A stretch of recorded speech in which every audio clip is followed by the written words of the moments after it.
every time for a logarithm is to put in the range.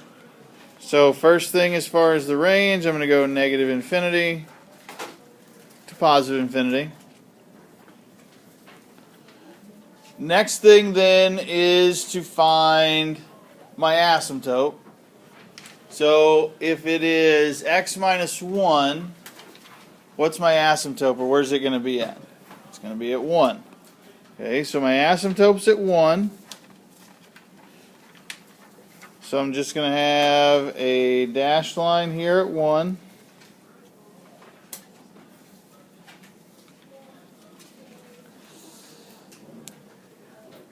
Next spot then is the x-intercept.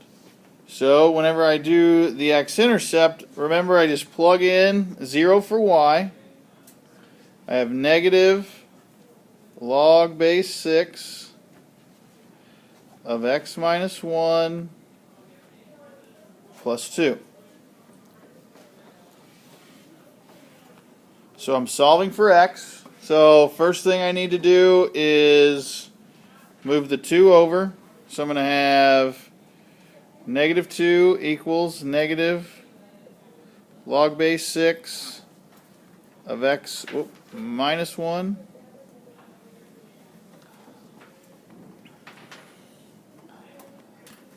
Next step then is to get rid of the negative.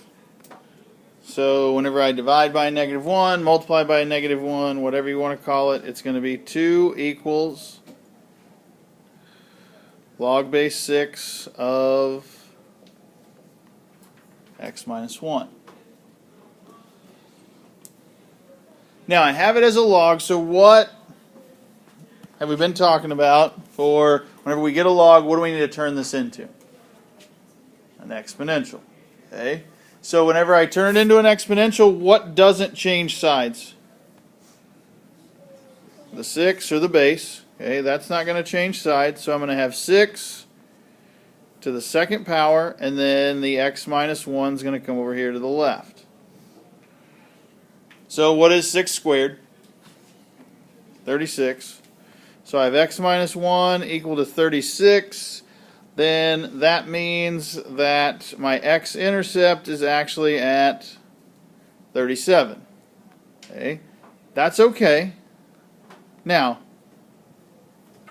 can we put, if we just go with 1, every box is 1, can we put 37 on there? No. Okay, that's all right. Okay, that's completely okay. We can still fill everything else out. Okay, because what's the domain going to be? It's on, like, 37 is somewhere, it's not even right there as far as my paper's concerned. It's somewhere halfway down the board, if we think about it that way.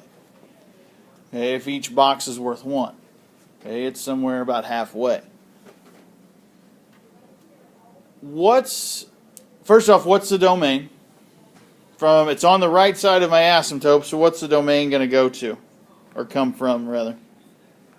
Where's it coming from? 1, 2, positive infinity.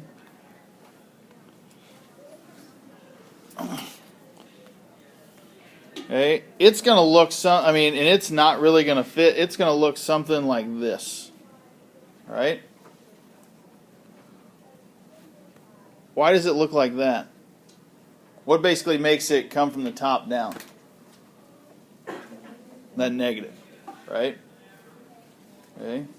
Now, obviously, that's not exactly where it's at, but you get the idea. I don't even know if it fits. I can't even remember if it fits in the 10 by 10 as far as that part's concerned.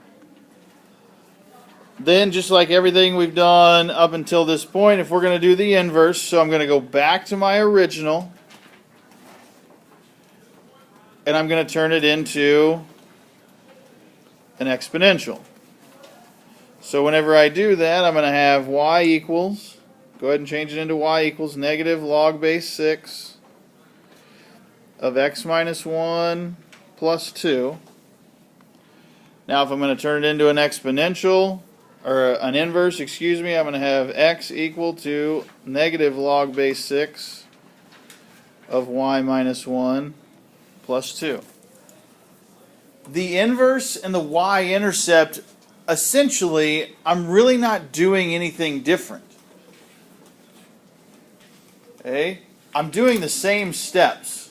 So if I subtract the 2, I'm still going to subtract the 2. It's just there's not a 0 there. There's an x, and then I'm going to have x minus 2.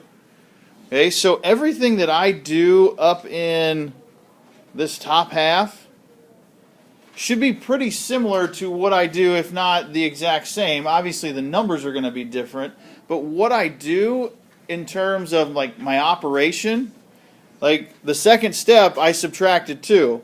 The third step here in red, I'm going to subtract 2 just like I did before. And I'm going to have x minus 2 equals negative log base 6 of y minus 1. Now, where this one gets a little bit tricky, it's really up to you as far as how you want to write this. Okay. If you want, because I still have to get rid of this negative, if I divide everything by negative, I'm completely okay with you just changing all the signs, like to a negative x and a positive 2, and going log base 6 of y minus 1. I'll have some students that'll just put a negative and they'll still keep it x minus 2. That's all right. That's all right as well. Okay, that's completely up to you as far as however you want to write it.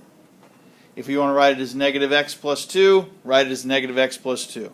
But again, I'll have some students that'll put a negative and then a parenthesis and then just go from there.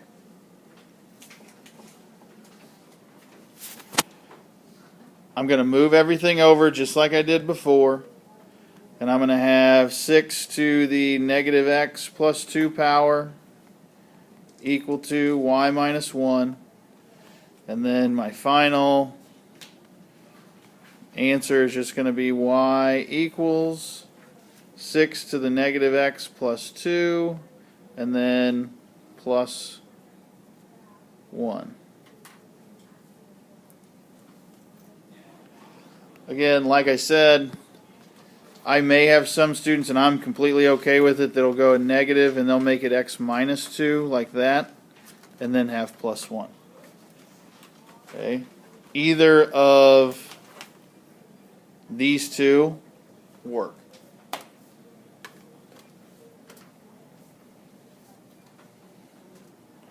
Then as far as your inverse is concerned, as far as the graph, it's going to look something like this, and then